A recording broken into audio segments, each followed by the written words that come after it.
Hi, everyone. My name is Lauren VonHoltz, and I am a PEM physician at the Children's Hospital of Philadelphia. And I've been working with members of the PCARN dissemination work group for about 2 years now to help analyze the outcomes of PCARN's use of Twitter for dissemination of research findings and other initiatives. And I'm really excited to talk to you briefly today about some of the data we've been looking at, as well as discuss the potential of Twitter. So, my objectives for the next few minutes are right here.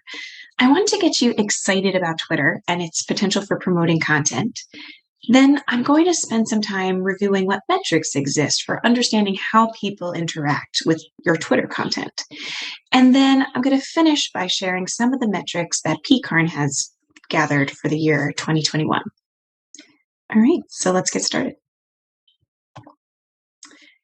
So, what exactly is Twitter good for? When I try to distill the role of Twitter in the world of medicine, I usually boil it down into these three large categories. So the first is digest. Twitter is a fantastic platform for being a receiver of information. Depending on who you follow and what posts you frequently click on, information will show up in your feed related to topics that are most applicable to you.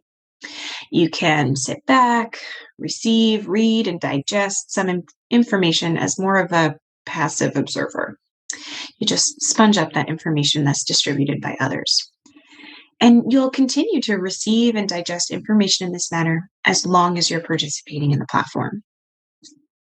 The next is disseminate. As you start to become more comfortable on the platform, most folks begin to be more active participants and begin to disseminate information. Sometimes that effort is spent sharing the content of others, liking, retweeting. Then again, with the development of greater comfort on Twitter, people and organizations then put forth their own original posts and original content. This is something that the PCARN group has been doing for years now. And the last is discuss.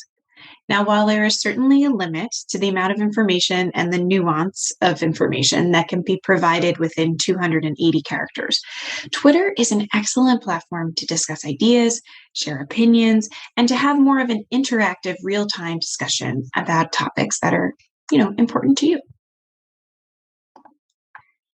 So, given that framework of participation in Twitter, with so many social media platforms out there and many more appearing every day, why should PCARN put their eggs in the Twitter basket? Well, first, a large portion of your desired audience is there, and it's growing every day. Since Twitter's debut, physicians have been growing in number on the platform and have been growing increasingly active, moving beyond those who just digest information to those who regularly disseminate and discuss.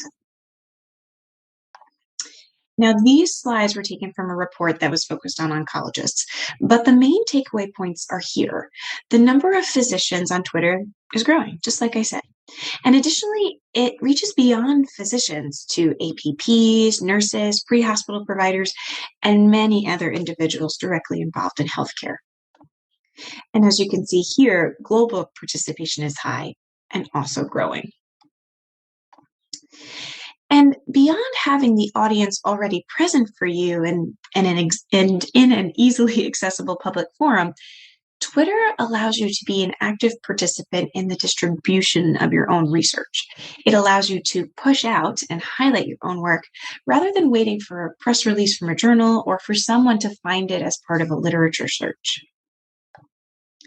Shared articles on Twitter have much higher download and view rates than those that don't. So those are some high-level reasons that Twitter is an ideal place for sharing ideas and research among the medical community. So I hope that short primer made you excited about its prospects and potential. But the next question is, how do you measure the impact of putting information out there? How do you measure how the Med Twitter audience is seeing what you share? Now, while there are many ways to do that, for the purposes of this brief talk, I'll focus on the big two, which are impressions and engagement.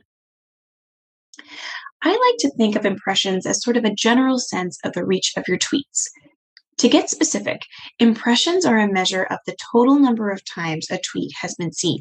Now, this includes the number of times your followers see it, the number of times it appears as part of a search on Twitter, or it appears on a non-follower's feed as the result of someone else liking it. However, impressions only go so far. So the tweet was seen by someone. Did they read it? Did they share it with others? Did they click on a link to the shared article? Now, that's where engagement comes in. Engagement represents user interaction with your tweets.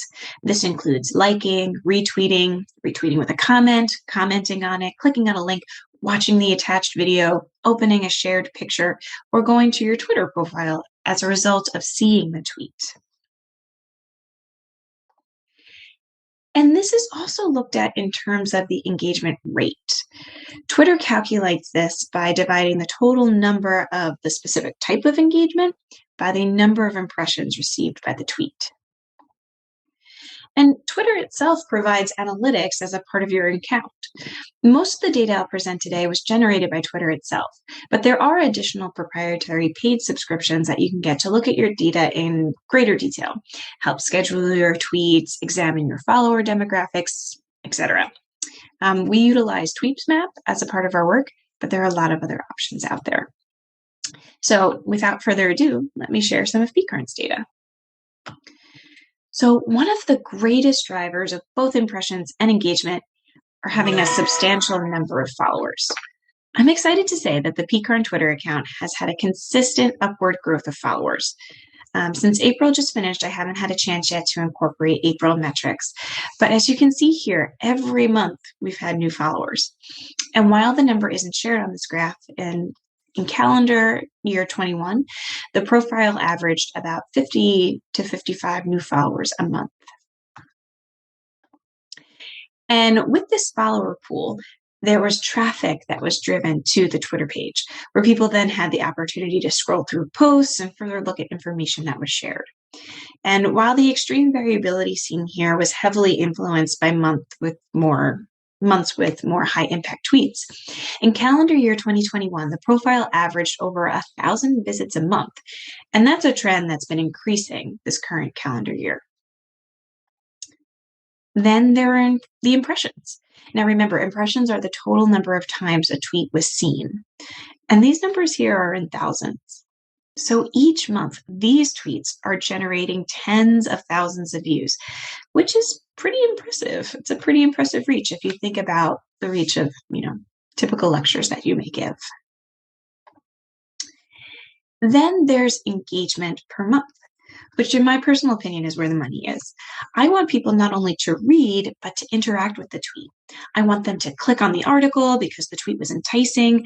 I want them to watch the video and then ultimately like or share the content because they thought it was so worthwhile that it needs to be shared with others.